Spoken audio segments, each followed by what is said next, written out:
صفحہ نمبر 7 اور آیت نمبر ہے 34۔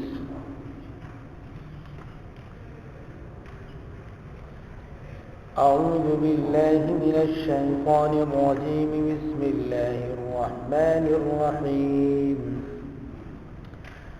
وَإِذْ قُلْنَا لِلْمَلَائِكَةِ اسْجُدُوا لِآدَمَ إِلَّا إِبْلِيسَ أَبَى وَاسْتَكْبَرَ وَكَانَ مِنَ الْكَافِرِينَ۔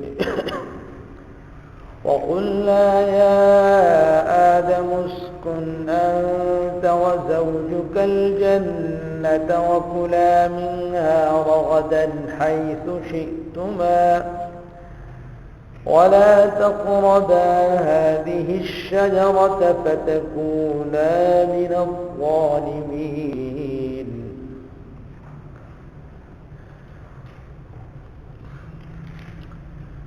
وَإِذْ قُلْنَا، اور جب، قُلْنَا کہا ہم نے، لِلْمَلَائِكَةِ فرشتوں سے، اسجدوا سجدہ کرو تم، لآدم آدم علیہ السلام کو، وَإِذْ اور قُلْنَا کہا ہم نے، للملائکۃ فرشتوں سے، اسجدوا سجدہ کرو تم۔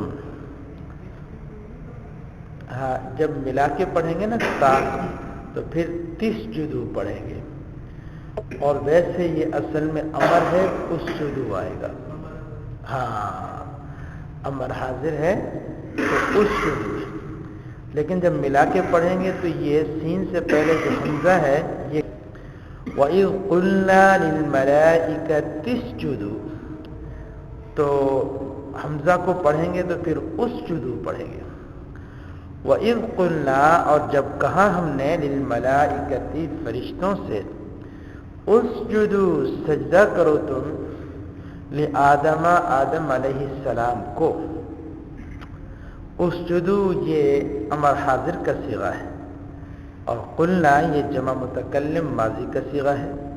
کہا ہم نے فرشتوں سے، اسجدوا سجدہ کرو تم، لآدم آدم علیہ السلام کو۔ فسجدوا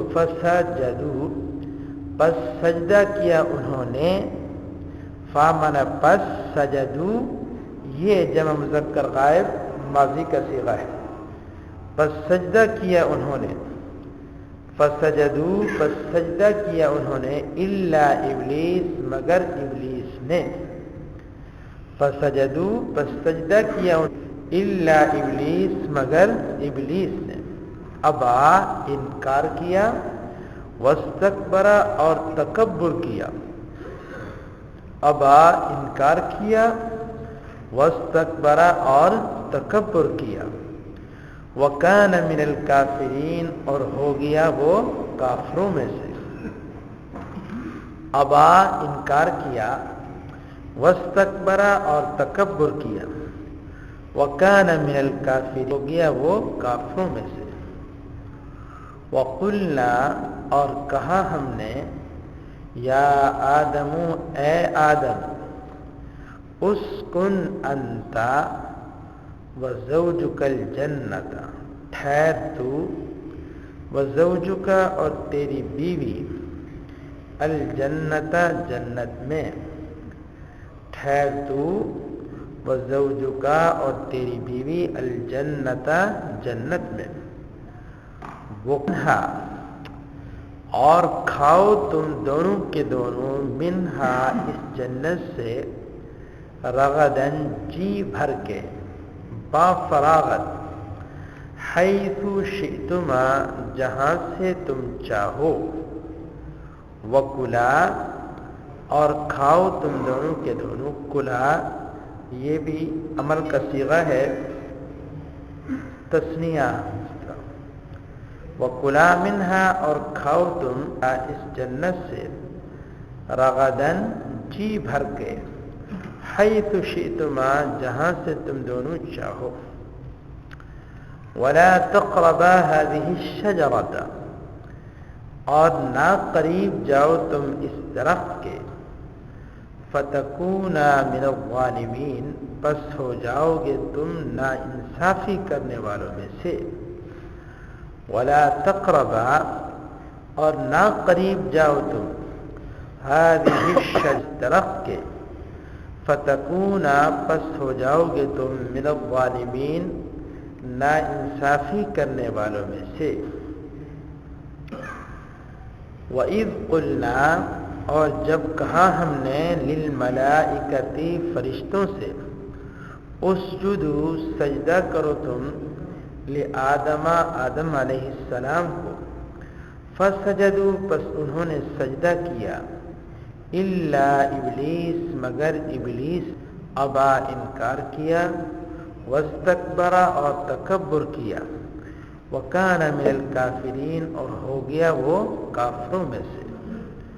وقلنا، اور کہا ہم نے، یا آدم، اے آدم، اسکن انتا، ٹھہر تو، وزوجک، اور تیری بیوی، الجنت، جنت میں، وکلا منہا رغدا، اور کھاؤ تم اس جنت سے، رغدا، بافراجی بھر کے، حیث شئتما، جہاں سے تم دونوں چاہو، ولا تقربا هذه الشجرة، اور نہ قریب جاؤ تم اس درخت کے، فتکونا، پس ہو جاؤ گے تم من الظالمین، نا انصافی کرنے والوں میں سے۔ گناہ کے دو اسباب ہیں، دو چیزیں ایسی ہیں جو انسان کو گناہ کا آمادہ کرتی ہیں، اور آسمانوں کے اوپر اور اس زمین کے اوپر سب سے پہلے جو اللہ کی نافرمانی ہوئی، تو اس نافرمانی کا سبب یہی دو چیزیں تھیں۔ ان میں سے ایک کو کہتے ہیں حب جاہ، اور دوسری چیز کو کہتے ہیں حب باہ۔ حب جاہ کا معنی ہوتا ہے انسان اپنے آپ کو بڑا سمجھے، جس کو آسان لفظوں میں آپ کہہ سکتے ہیں تکبر۔ تکبر میں کیا ہوتا ہے؟ انسان اپنے آپ کو بڑا سمجھتا ہے۔ اور دوسری چیز ہے حب باہ۔ حب باہ کا معنی ہوتا ہے کہ انسان کے نفس میں کوئی خواہش پیدا ہو جائے تو اس خواہش کو پورا کرنا۔ تو یہ نفسانی خواہش جو ہوتی ہے، یہ اس کو کہتے ہیں حب با۔ تو حب جا اور حب با، یہ دو چیزیں ایسی ہیں جب انسان کے اندر یہ پیدا ہو جائیں تو پھر اس سے گناہ سرزد ہوتے ہیں۔ حب جاہ جب انسان کے اندر آئے گی تو وہ دوسروں پر ظلم کرے گا، اور حب واہ جب اس کے اندر پیدا ہوگی تو وہ اپنے آپ پر ظلم کرے گا۔ حب جاہ، اپنے آپ کو بڑا سمجھنا۔ جی، سب سے پہلے آسمانوں پر اللہ تعالیٰ کی نافرمانی نے کی۔ اللہ تعالیٰ نے فرمایا کہ تم سب اس کو سجدہ کرو۔ فرشتوں نے سجدہ کیا، لیکن شیطان نے سجدہ کرنے سے انکار کر دیا۔ انکار کیوں کیا ہے؟ رب العالمین نے خود اس کی وجہ بیان فرمائی، ابا واستکبر، سجدہ کرنے سے انکار کیا۔ کیوں؟ اس لیے کہ اس نے اپنے آپ کو بڑا سمجھا ہے۔ اس کو کہتے ہیں حب جاہ۔ حب جاہ کا معنی کیا ہے؟ اپنے آپ کو بڑا سمجھنا، یہ خواہش رکھنا کہ مجھے بڑا سمجھا جائے۔ آسان لفظوں میں اس کو تکبر کہتے ہیں۔ حدیث شریف میں آتا ہے، جناب رسول اللہ صلی اللہ علیہ وسلم نے ارشاد فرمایا، جس انسان کے دل میں رائی کے دانے کے برابر بھی تکبر ہوگا تو اس کے اوپر جنت کی خوشبو بھی حرام ہے۔ جی، تو صحابہ کرام رضوان اللہ علیہم اجمعین نے جب یہ بات سنی تو انہوں نے کہا، یا رسول اللہ، ہم سب کا جی چاہتا ہے کہ اچھا پہنیں، اچھا کھائیں، اچھی سواری، پھر تو ہم میں سے کوئی ایک بھی تکبر سے محفوظ نہ رہا۔ تو رحمت للعالمین نے فرمایا، تم تکبر کا معنی سمجھے نہیں۔ اچھا کھانا، اچھا پہننا، اچھی سواری، یہ تجمل ہے۔ تجمل کا معنی اپنے آپ کو خوبصورت بنانا، ان اللہ جمیل یحب الجمال، اللہ خوبصورت ہے، خوبصورتی کو پسند فرماتے ہیں۔ باقی تکبر کس کو کہتے ہیں؟ تو امام بخاری رحمت اللہ علیہ نے بخاری شریف میں معنی بتلایا تکبر کا، الحق وغمت الناس، تکبر کہتے ہیں بطر الحق، انسان کے اندر ایسا کبر کا مادہ پیدا ہو جائے کہ اس تکبر کی وجہ سے وہ حق کو ٹھکرا دے اور لوگوں کو حقیر جانے۔ تو بطر الحق وغمت الناس، حق کو ٹھکرا دینا اور لوگوں کو حقیر جاننا، اس کو تکبر کہتے ہیں، یہ رحمت للعالمین نے فرمایا۔ تو اب شیطان بھی کیا ہے؟ بطر الحق وغمت الناس، اللہ کا حکم ٹھکرا دیا اور آدم علیہ السلام کو حقیر سمجھا۔ اس کو تو نے مٹی سے پیدا کیا، مجھے آگ سے پیدا کیا، میں اس سے اعلیٰ ہوں، برتر ہوں، اس کو کیسے میں سجدہ کروں؟ تو سجدہ کرنے سے انکار کیا تو حق کو بھی ٹھکرا دیا۔ حق سے مراد کیا ہے؟ اللہ کے حکم کو ٹھکرایا، اور پھر آدم علیہ السلام سے اپنے آپ کو برتر سمجھا، اس کو تکبر کہتے ہیں۔ تو شیطان نے آسمانوں پر اللہ کی نافرمانی کی، تو اس نافرمانی کا سبب کیا چیز ہے؟ حب جاہ، اور ایک ہوتا ہے حب باہ۔ حب باہ کا معنی نفس کے اندر پیدا ہو گئی، تو یہ جو خواہشات ہیں اس سے انسان گناہ کرے گا تو اپنے آپ کے اوپر ظلم کرے گا، دوسرے پر بھی کر سکتا ہے۔ جیسے آدم علیہ السلام کے دو بیٹے قابیل اور حابیل، تو قابیل نے حابیل کو قتل کیا، تو کس کی وجہ سے قتل کیا تھا؟ حب باہ کی وجہ سے، وہ ایک لڑکی پسند آ گئی، قانون کے مطابق اس کی شادی دوسرے بھائی سے ہونی تھی، یہ کہنے لگا نہیں میں نے اس کے ساتھ کرنی ہے۔ تو یہ نفسانی خواہش ہے نا، لڑکی کو پسند کرنا، اس کے حسن کے اوپر فریفتہ ہو جانا، یہ نفسانی خواہش ہے۔ بھائی کو قتل کر کے اس کے اوپر بھی ظلم کیا اور اپنے آپ کے اوپر بھی ظلم کیا۔ اپنے آپ پر ظلم یہ کیا، رحمت للعالمین نے فرمایا کہ قیامت تک جتنے ناحق قتل ہوتے رہیں گے ان سب کا گناہ اس بیٹے کے حصے میں لکھا جائے گا جس نے اپنے بھائی کو ناحق قتل کیا ہے۔ تو جتنے قتل ہوں گے قیامت تک ان سب کا گناہ اس کے کھاتے میں لکھا جا رہا ہے۔ یہ اپنے آپ پر ظلم ہے کہ نہیں ہے؟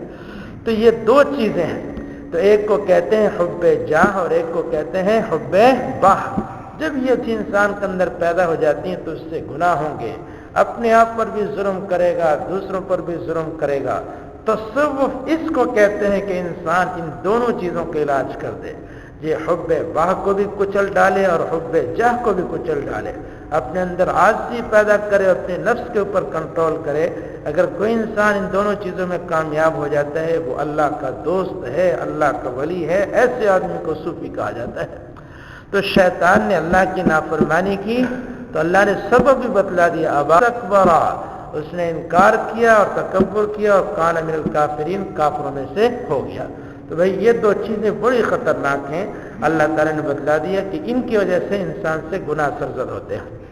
اب پہلی آیت دیکھو، وَإِذْ قُلْنَا، اور جب کہا ہم نے للملائکتی فرشتوں سے، اسجدوا سجدہ کرو تم لآدم آدم علیہ السلام کو، فسجدوا پس انہوں نے سجدہ کیا، الا ابلیس مگر ابلیس نے، ابا انکار کیا، اور تکبر کیا، وکان من الکافرین اور ہو گیا وہ کافروں میں سے۔ اگلی آیات کی تشریح وہ دوسری آیات کو ملا کر کے کریں۔ اب میرے ساتھ ذرا ایک مرتبہ پڑھ لیجئے، وَإِذْ قُلْنَا لِلْمَلَائِكَةِ اسْجُدُوا لِآدَمَ فَسَجَدُوا إِلَّا إِبْلِيسَ أَبَى وَاسْتَكْبَرَ مِنَ الْكَافِرِينَ وَكَانَ مِنَ الْكَافِرِينَ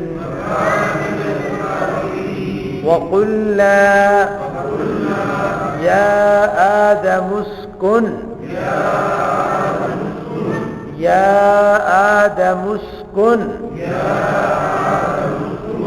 أنت وزوجك الجنة إلا يا آدم اسكن أنت وزوجك الجنة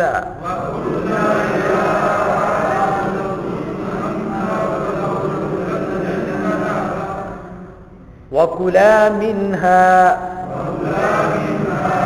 رغدا حيث شئتما ولا تقربا هذه الشجرة ولا تقربا هذه الشجرة فتكونا من الظالمين وإذ قلنا للملائكة اسجدوا لآدم فسجدوا إلا إبليس أبى واستكبر وكان من الكافرين وقلنا يا آدم اسكن أنت وزوجك الجنة وكلا منها رغدا حيث شئتما ولا تقربا هذه الشجرة فتكونا من الظالمين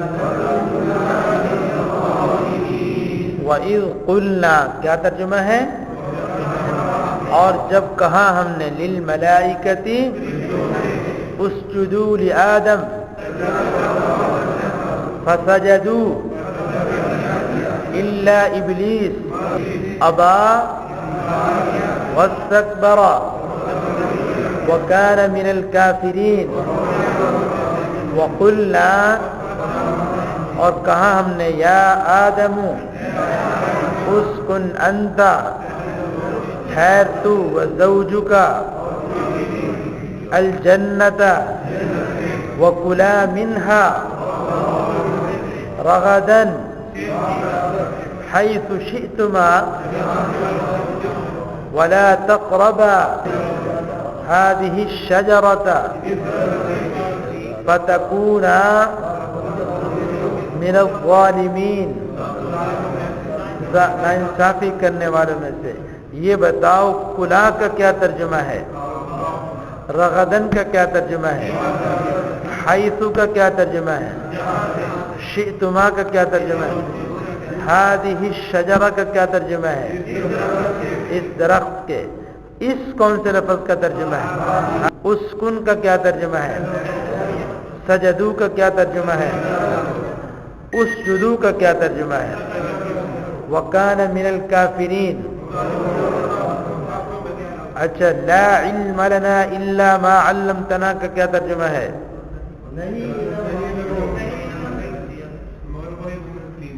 جو آپ نے ہمیں سکھلایا انک انت العلیم الحکیم، بے شک تو ہی جاننے والا حکمت والا ہے. ٹھیک ہے، بتائیے ان کنتم صادقین کا کیا ترجمہ ہے؟ انبئونی باسماء ہؤلاء کا ترجمہ بتائیے. خبر دو تم مجھے ان چیزوں کے ناموں کی، ان کنتم صادقین. اچھا یہ بتائیے وَإِذْ قَالَ رَبُّكَ لِلْمَلَائِكَةِ، یہاں سے کون سی نعمت کا بیان شروع ہو رہا ہے؟ اس سے پہلے کون سی نعمتوں کا بیان تھا اور یہاں سے کون سی نعمت کا بیان شروع؟ وَإِذْ قَالَ رَبُّكَ، ہاں شاباش، پہلے ذکر تھا مادی نعمتوں کا اور یہاں سے ایک اہم روحانی نعمت کا بیان ہو رہا ہے. ٹھیک ہے. اچھا یہ بتائیے انی جاعل فی الارض خلیفہ کا کیا ترجمہ ہے؟ بے شک میں بنانے والا ہوں زمین کے اندر خلیفتاً جانشین، یا کیا ہے خلیفہ نائب. وَنَحْنُ نُسَبِّحُ بِحَمْدِكَ وَنُقَدِّسُ لَكَ کا کیا ترجمہ ہے؟ اور ہم آپ کی پاکی بیان کرتے ہیں. انی اعلم ما لا تعلمون کا ترجمہ بتائیے. بے شک میں جانتا ہوں جو تم نہیں جانتے ہو. وَأَعْلَمُ مَا تُبْدُونَ وَمَا كُنْتُمْ تَكْتُمُونَ کا کیا ترجمہ ہے؟ وَأَعْلَمُ مَا تُبْدُونَ وَمَا، جو تم ظاہر کرتے ہو جو تم چھپاتے ہو.